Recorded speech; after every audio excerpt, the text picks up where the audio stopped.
Welcome to the Rich Life Recipe. I've been warned that my computer is full, so if I suddenly disappear, it is purely because I have too many tabs or too much going on in my cache, which is scary because today is probably going to be one of the best episodes in season 1, The Rich Life Recipes history, because we have an incredible person on the line, an incredible neuroscientist, an incredible human, someone that'll make you rethink the way you're thinking. Forget about contrarian. There needs to be an entirely new word invented for Dr. Rachel Taylor. Now, I could list off all her accolades and exceptionalisms, if that's not a word it is now, but I think the best person to give us a quick whistle stop of all her credentials and why you should care is Dr. Rachel Taylor herself. Dr. Rach, if you would be so kind.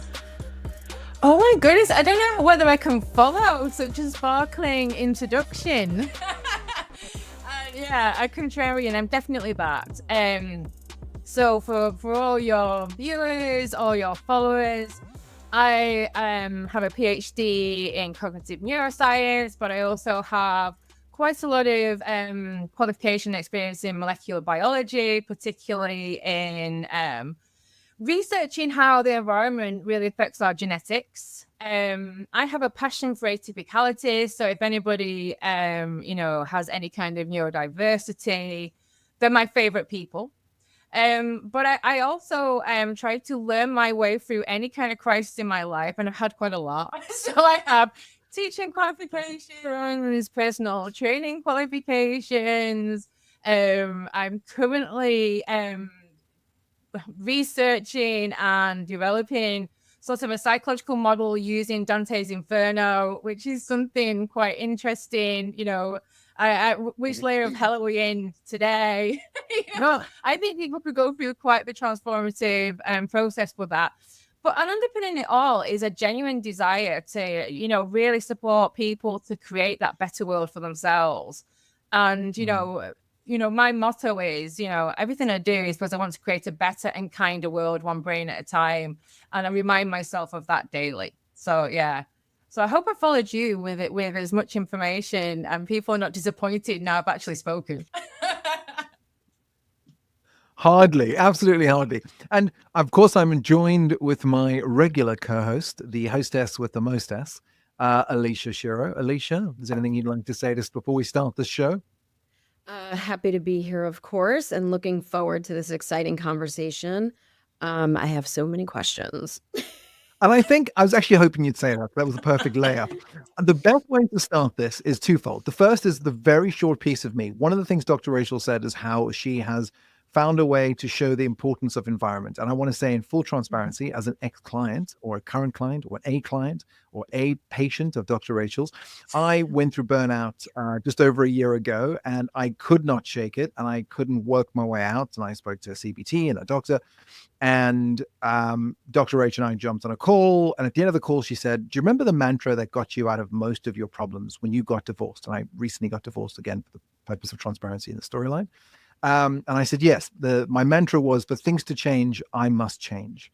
And it helped me to relook at things, the way I make decisions, the way I do business, the way I do life. And she said, okay, I have a new mantra for you. And your new mantra is, for things to change, my environment must change. Within that exact month, I packed up all my stuff. I left my gorgeous apartment in West London, in East Putney, and jumped a plane to a small beach town in Portugal called Portimao, and which is like Santa Cruz for those Americans out there. This beautiful long beach strip. Google it. It's stunning. And I was healed. I was transformed within 30 days.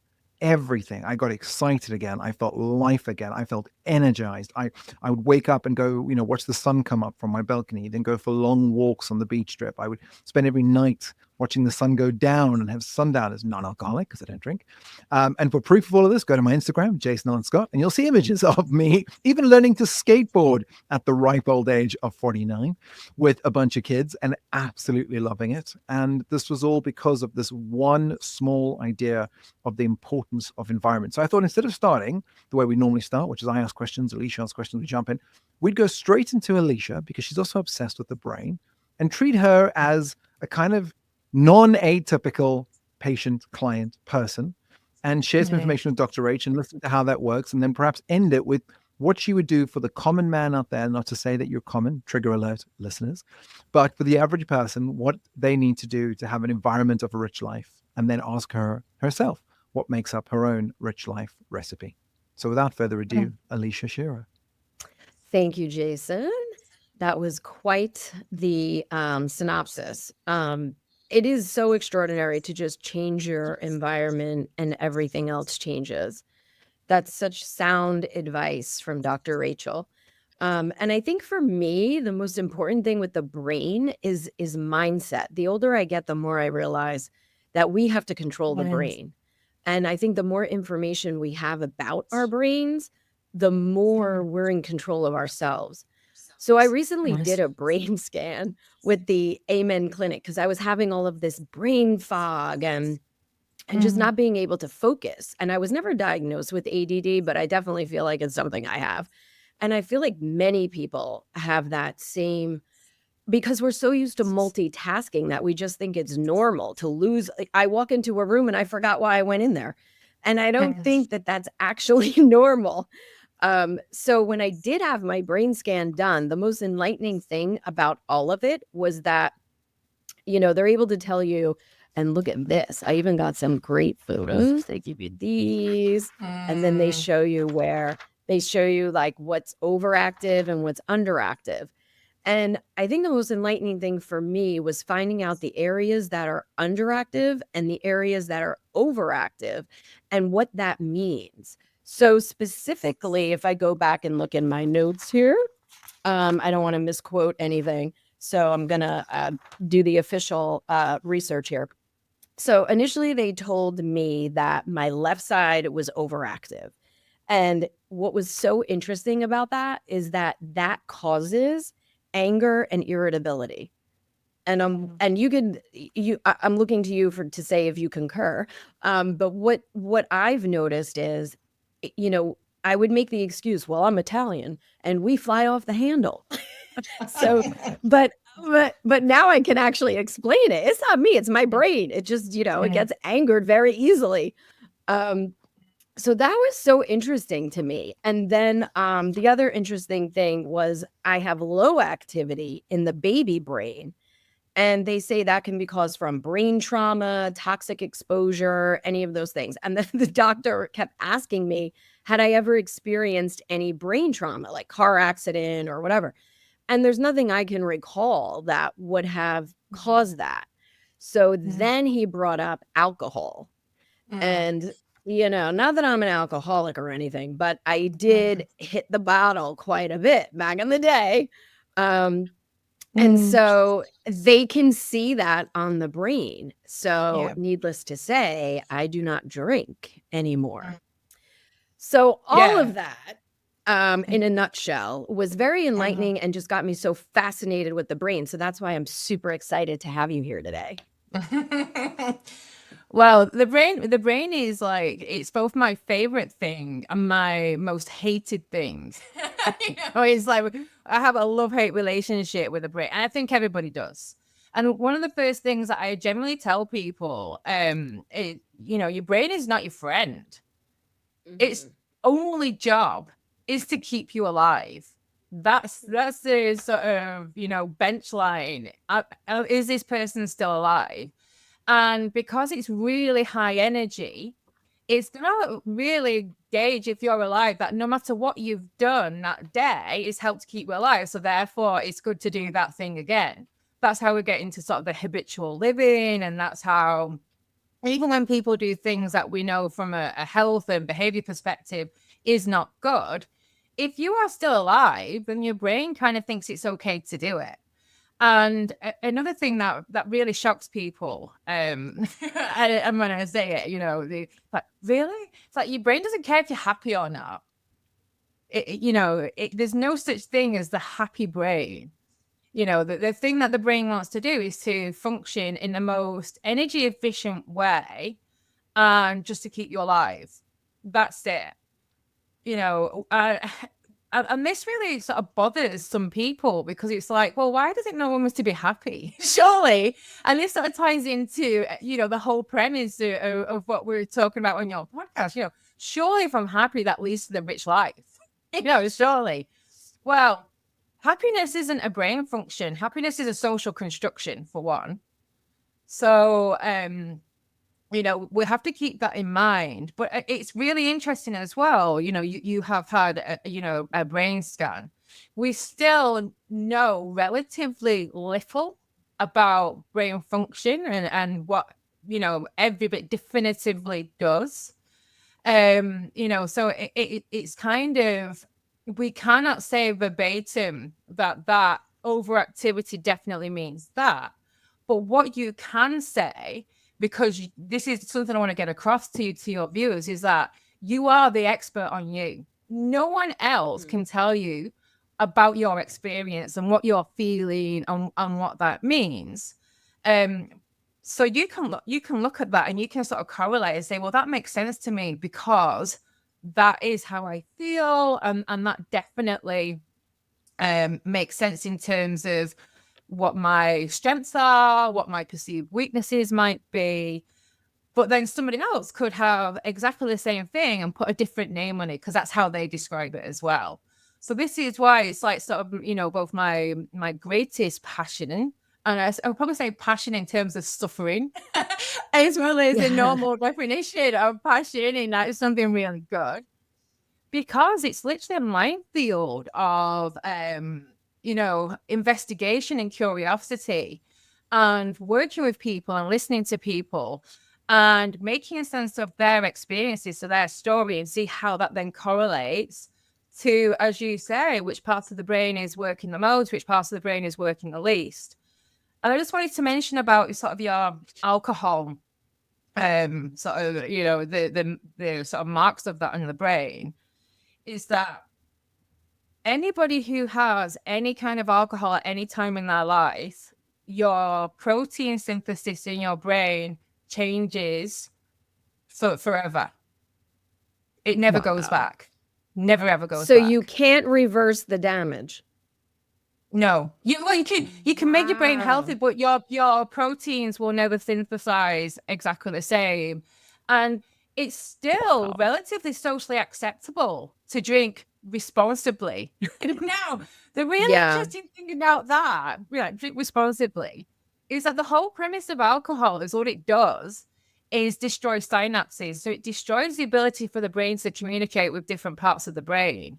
So there's going to become a point when you're drinking alcohol that self-responsibility kind of goes out the window because it's a prefrontal cortex function. So at what point is, are you able to maintain responsibility? It's really interesting, the whole sort of narrative around alcohol, where, you're a good, strong person if you can drink moderately and responsibly, and those who don't, well, you're all just all, you're fools to yourselves, and it's all your fault when things happen to you, But from a brain perspective, alcohol is, along with sugar, these socially acceptable chemicals, are killers, for brain synapses, and synapses are where the neurons actually communicate. So some people think that you kill a brain neuron when you drink alcohol. No, you don't. And it's worse than that. You destroy the ability for the brain to communicate. So, yeah. I hope I've not depressed you too much. I mean, there's so much to learn about all of it. And it's just so interesting. No, not at all. No, I think this is great information because I like to kind of scour, different doctors and get as much information as possible. So here's a follow-up question to that. I am starting a brain phase detox. So I've been in this program. His name is Dr. Pompa, and his methodology is clear the cell and get well. So basically detoxing your cells. It's an involved program, about 8 months, and then that can turn into 2 years if you want to continue it. But it's 3 stages. You start with a prep phase, you do a body phase, and then you do a brain phase. And the idea here is to detox the brain and pull out any mercury from toxins. He has supplements that he specifically created for this process that he has actually done himself and gotten well. So I am about to enter the brain phase. So I'm curious if you've heard anything about, is it possible to actually detox your brain? Of heavy metals, yeah. And I'm presuming part of your protocol, you'll have cilantro, because cilantro is the best. Really? It's the best one Good to know. yeah. Cilantro is the best detox binder for heavy metals in the brain. And heavy metals in the brain, you know, I say to people all the time, depending, you know, and this is about the environment. So heavy metals, obviously, air pollution, water pollution, some medications, prescription drugs. You know, don't want to get into any kind of altercation with any of your, but they do have them in the vaccines, and they do pass the blood-brain barrier. You cannot deny that, you know. So, and you know, we need to be really careful with heavy metals and the brain. And what's really interesting to me is there's a biotech company who they came out, I think it's about 3 years ago, and they said that they could, with a 94% accuracy, predict and diagnose somebody with autism based on hair sample. Yeah. So, and the way they could, and it was, you know, it was socially acceptable, it was scientifically acceptable, and the way they did that was to measure heavy metal within the hair shaft. Yeah. And yet, when people sort of were saying about any kind of association between medications, vaccines, anything like that, and autism, because of heavy metals, they were literally stripped of any kind of medical licensing. And it's really interesting to me. Yeah, really interesting to me, because obviously one of my key specialisms is the autistic brain. In that, when you sort of say to someone, go on a detox, a heavy metal detox, and they are they're not easy. You know, when these substances are coming out, then it's not easy. But when they come out, you can actually see a symptom reduction in things that actually from a neurodevelopmental perspective, and also from a sort of a neurological illness perspective. So yeah, you know, things can pass the blood-brain barrier. It's the blood-brain barrier is great. It protects from a lot. Heavy metals can cross that barrier, and heavy metals do affect the brain. That's wild. And I have heard that that there is a correlation between all of it, really. I mean, I've been studying this for years, and of course, I'm not the doctor, but there is a correlation between the ADD, the ADHD, autism, all of that, with toxins and the metals in the brain. And I was tested, and I had high mercury. So that was another reason why I decided to do the detox. I just want to say as well, from like ADD, ADHD, it's a prefrontal cortex condition. And one of the things that really bothers me with so many children being diagnosed with this condition is that it's not fully developed until somebody is 25 years old. And I just want to sort of put a bit of a caveat on that, because we need to be really careful that we are not medicalizing something which we cannot sort of fully diagnose and say for certain until someone's over 25, because we're putting people into boxes. And within the UK, one of the first line of treatments for anybody who has that, you know, sort of that kind of neurodiverse condition is to change the environment, not go on medication. Yet people want to go on medication, or they want their child to go on medication. So I just want to have a bit of it's something. I'm a very ethical person in terms of the work that I do. You know, my ethics are quite well, they're not just quite strong, they are literally I have not got a price, you know, in terms of you know, not talking up about something. What we need to be really, you know, rather than putting labels on things, if we have anybody who is symptomatic in some of the ways which we know could possibly be because, you know, of the environment. We need to change the environment before we put any labels on that person, you know, because it's just, we're not labels, we're human beings, and we're actually living in a very toxic environment, which is going to be leading to us having quite a toxic existence, you know? It's so true. I mean, and I just feel like it gets worse and worse. It's in our food. It's been in our food, but now this is becoming very commercialized. People are talking about it more, which is great. And I agree with you. The first thing they want to do is prescribe medication. And I'm not saying that that's not a way to go, but I do think, like you said, there are alternatives. Because with any medication, there's always side effects. So you're always in that catch-22 of what's worse, the disease or the side effect. Yeah, but don't worry, Alicia, because you've got some drugs to deal with the side effects as well. Right? If you listen to any of the commercials, when you hear an advertisement for a drug, you get all the side effects after that. I'm more afraid of that. I don't know. I mean, it's kind of crazy. But I do love everything that we just touched on. So I think, like, what I'd love to ask you is, what's your personal recipe for mental well-being? Well, I'm quite disciplined in sort of safeguarding myself in terms of, I understand what is too much for me. I have a really lovely condition of the nervous system called parasympathetic dominant nervous system. And what that kind of means is that when things get too much for me, I just black out. So it can be quite interesting for my children to see, because literally my nervous system just cuts out like that. So I have to be really disciplined. I have to be really consistent. I have to have huge awareness of where I am, and I have to have really good balance in everything that I do. And, you know, that for me is, everybody has to come up with what is good for them and what is right for them.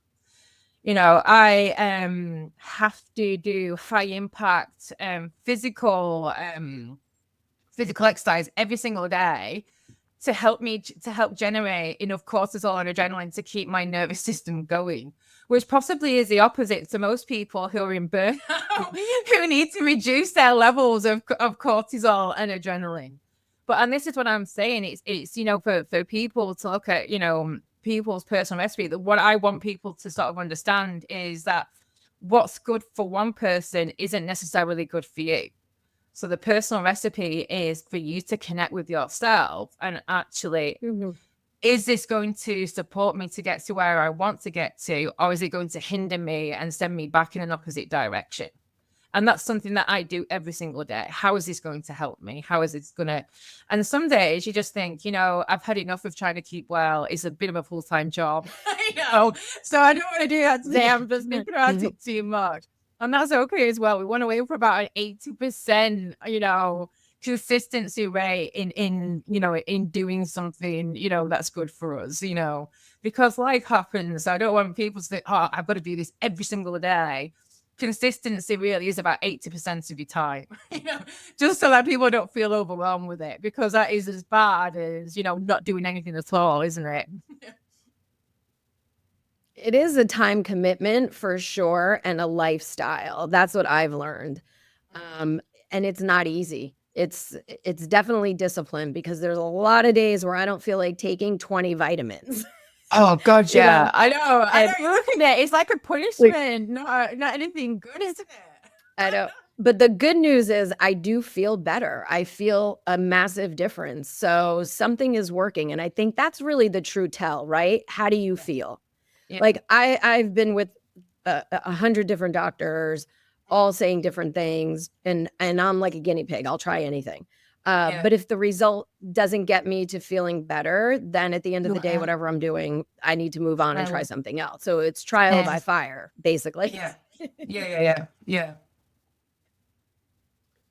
What would you say to the average person out there is the sort of step one this is what you should be doing. This is what everyone like. How do we know if our brain is in thrive or survive?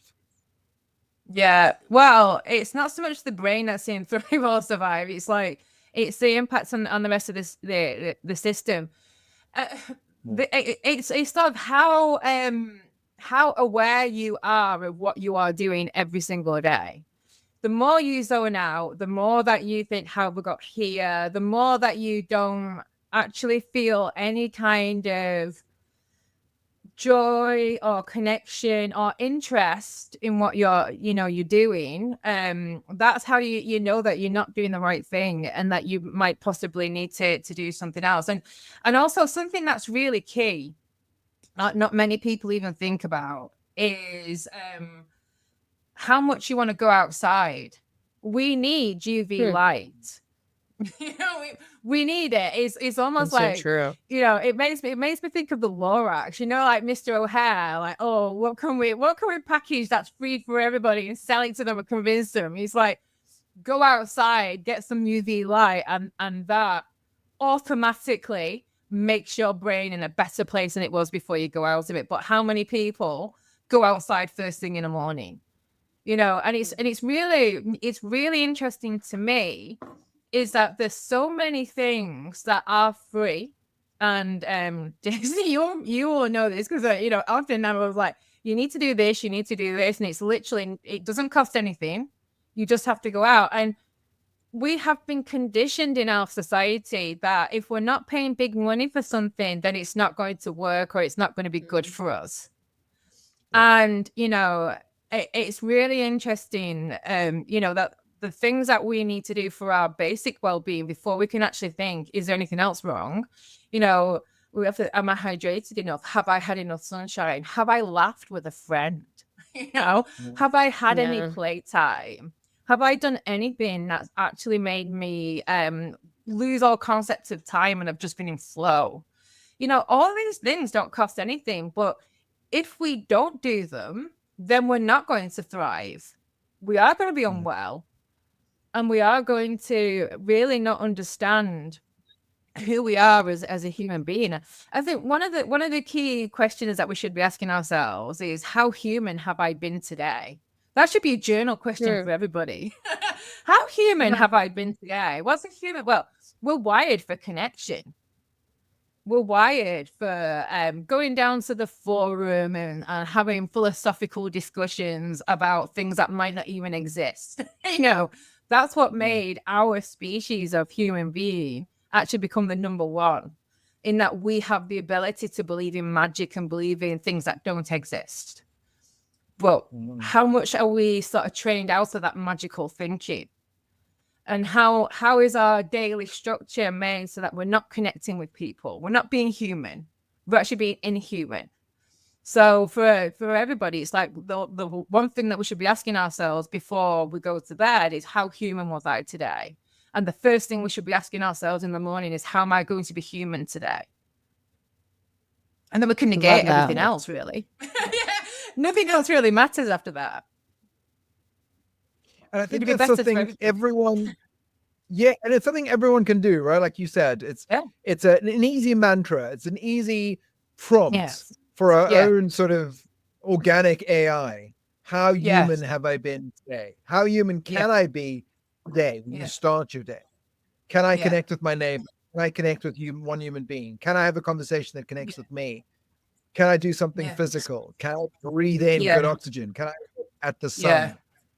Very simple. Can I have I remembered that I need water? Have I remembered that? I do need to be hydrated.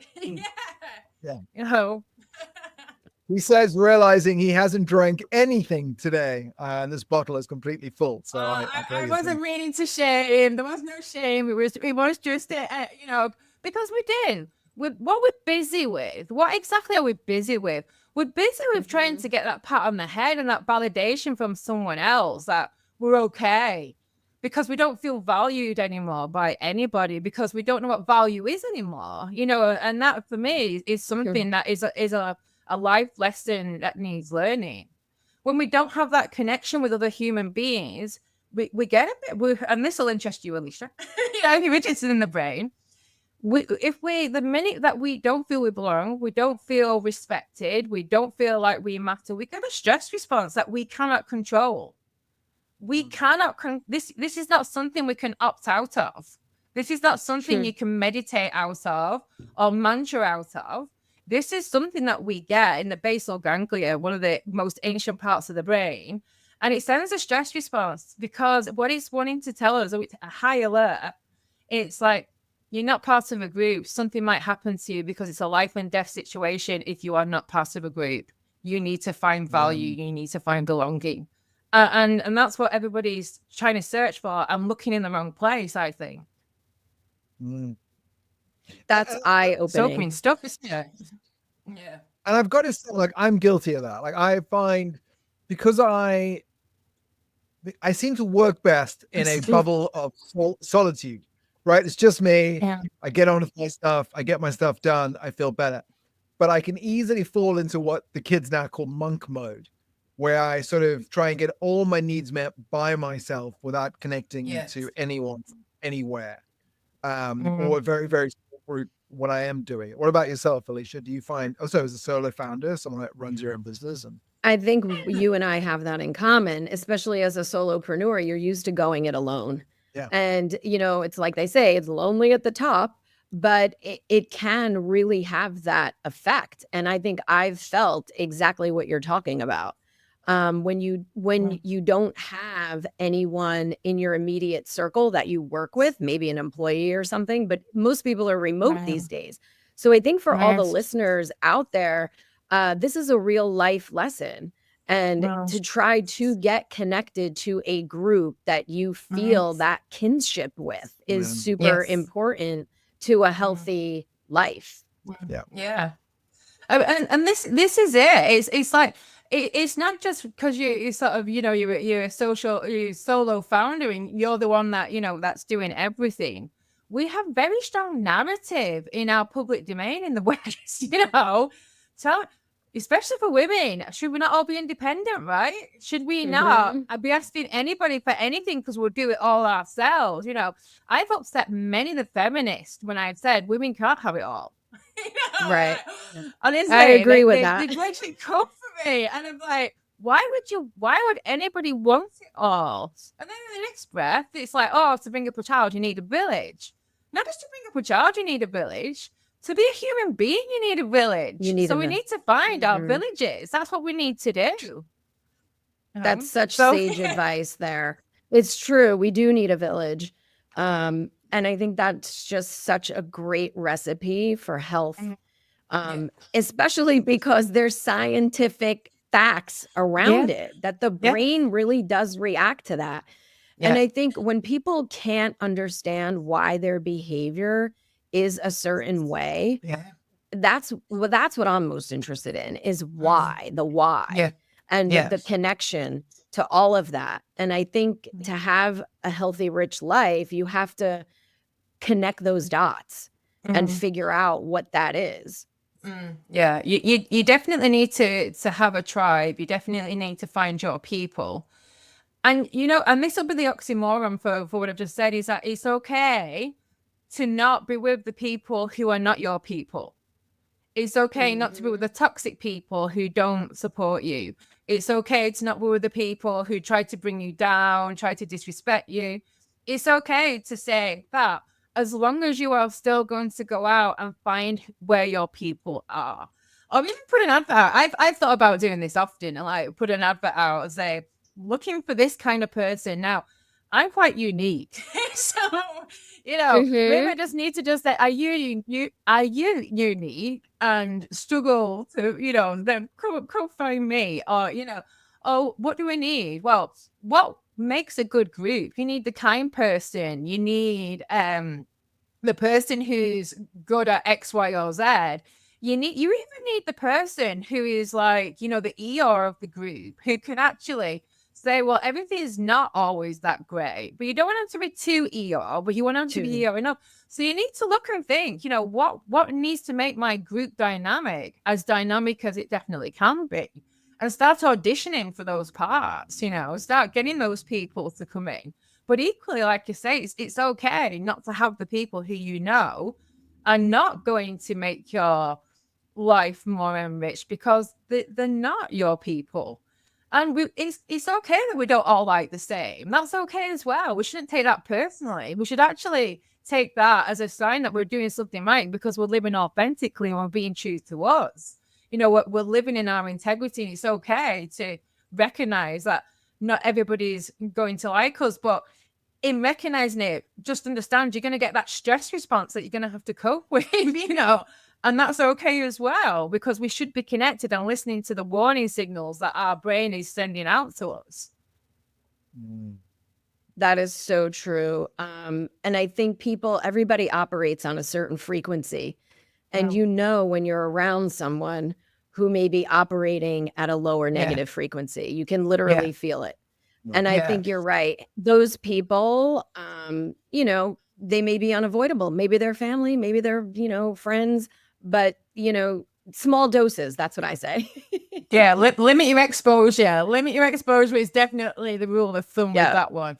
And also, don't make it, it's like so many people. And I think this is like sort of the pandemic of the 21st century is that people don't seem to be growing up. So children are very egocentric. So if anything happens in a child's world, it's all about the child. It must be, they're the center of that world. So everything must be to do with that child. And I've noticed it's like a bit of an interesting trend in adults who make everything about them as well. And sometimes the greatest gift you can give yourself is saying, it's not all about me.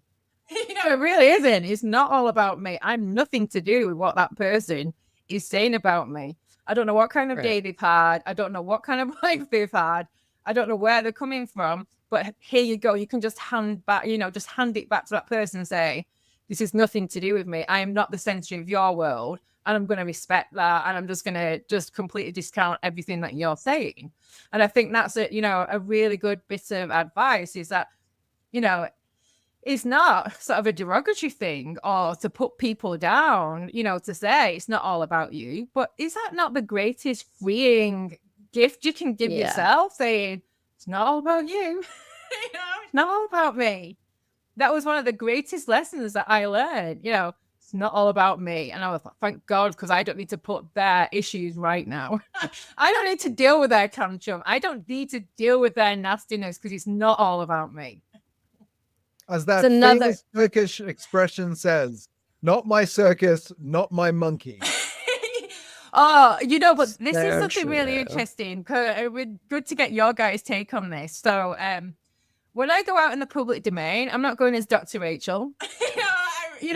I really don't want to be analyzing, researching everywhere. But something that really bothers me in particular is when I see babies and children and the parents just give them smart devices at the dinner table. And I look at that and I get a little tear and it runs down the cheek, and I have this moral dilemma.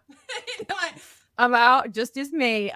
They've not asked for my advice. They've not asked for any, but I see these little brains getting destroyed.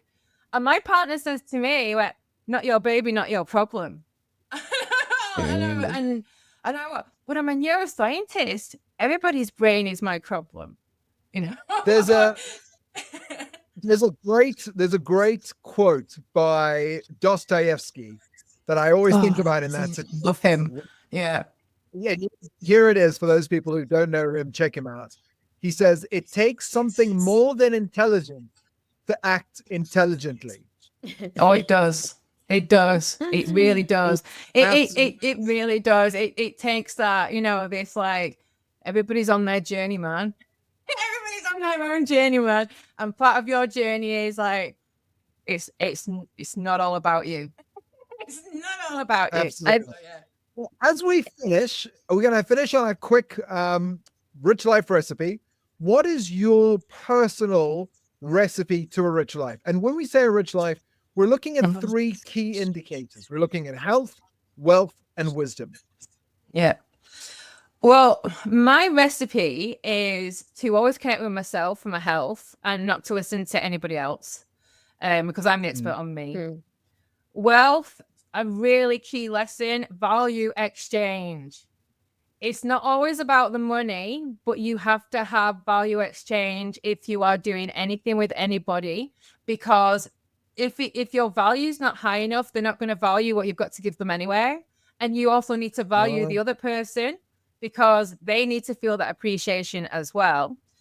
And the wisdom I want to share with you is that I had a bit of a falling out with God, which really bothered most people, not me. I was like, I'm quite happy having an Old Testament kind of argument with God, And to challenge myself, I went on a spiritual retreat. It was very recent. It was the first week in December, first week in Advent.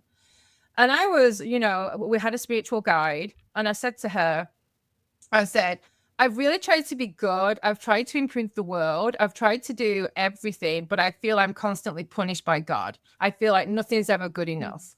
I feel like I'm punished, and I actually feel like Job. I feel like maybe I'm going to deal with him and I don't even realize it. And he's like, let's make your life as hard as possible. And she said, instead of looking at the punishment, why don't you start looking at how much love shows up in your life? And that has been transformational.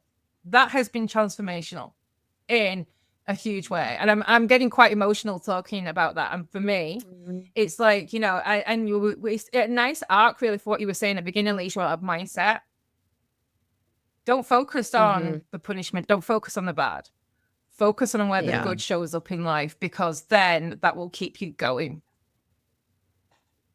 When you're in it, it's hard to do, but that's where the mindset comes in. Like your mind has to be, your mind has to almost be stronger than what your body naturally wants to do, which is just feel that hurt and pain instead of saying, let me look for the love, because logically, we're not thinking logically, we're thinking emotionally. We're thinking here, and we want to protect. We want to protect ourselves. And this is a nice bit of trivia as well. We have more sense receptors in the heart than we do in the brain. Wow. Yeah, that makes total sense. Yeah, but not many people. I thought we had more receptors in our gut than in the brain. Yeah, we do. Yeah, we do. Yeah, we do have more in the gut than the brain. Yeah, we do. We serotonin receptors. Yeah, that's right. But I'm talking about the heart. But if there's a hierarchy, are we saying gut, heart, brain? Are we saying gut, brain, heart? Where are these sitting? We're saying that, when people say to follow your brain or follow your heart, you need to follow both. Gotcha. But I wanted to say, we have more serotonin receptors, especially in the gut. But unless you are certain that your limbic system's not been hijacked, don't follow your gut unless you're really sure about it. Get your gut feeling and say, is this true? And then about 10-15 minutes after that, you'll get a really tiny voice that comes from here, from your prefrontal cortex, which will say if it's true or not.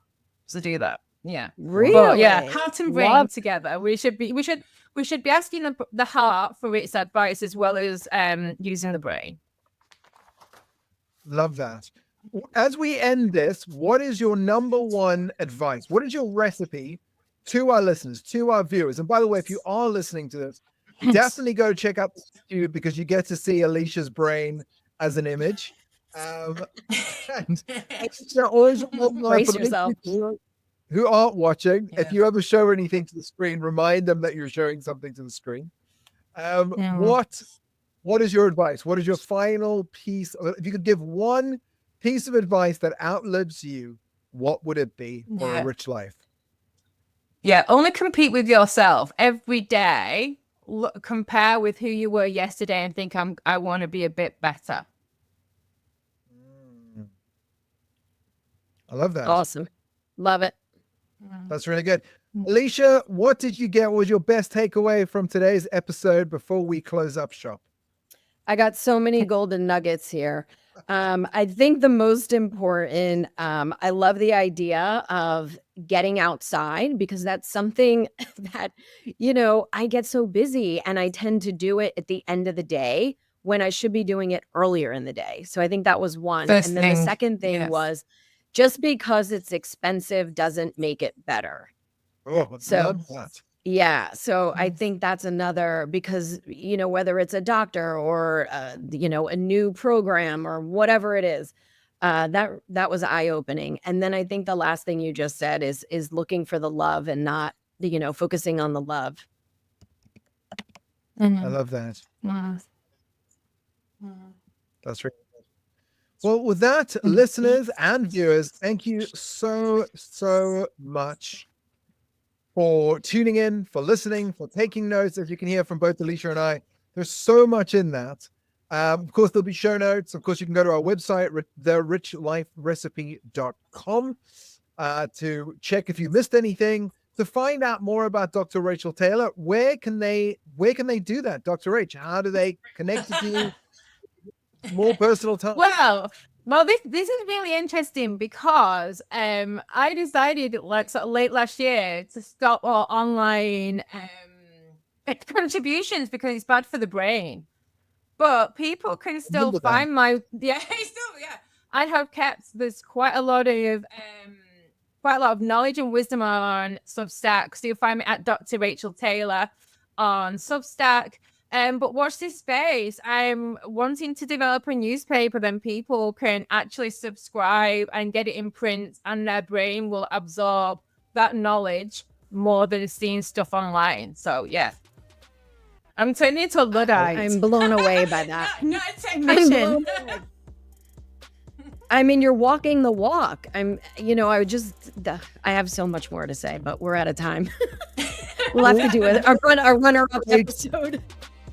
We'll definitely have Dr. Rachel back on the show for any follow-up questions. If you yourself have any, we're also now on Instagram, Rich Life Recipe.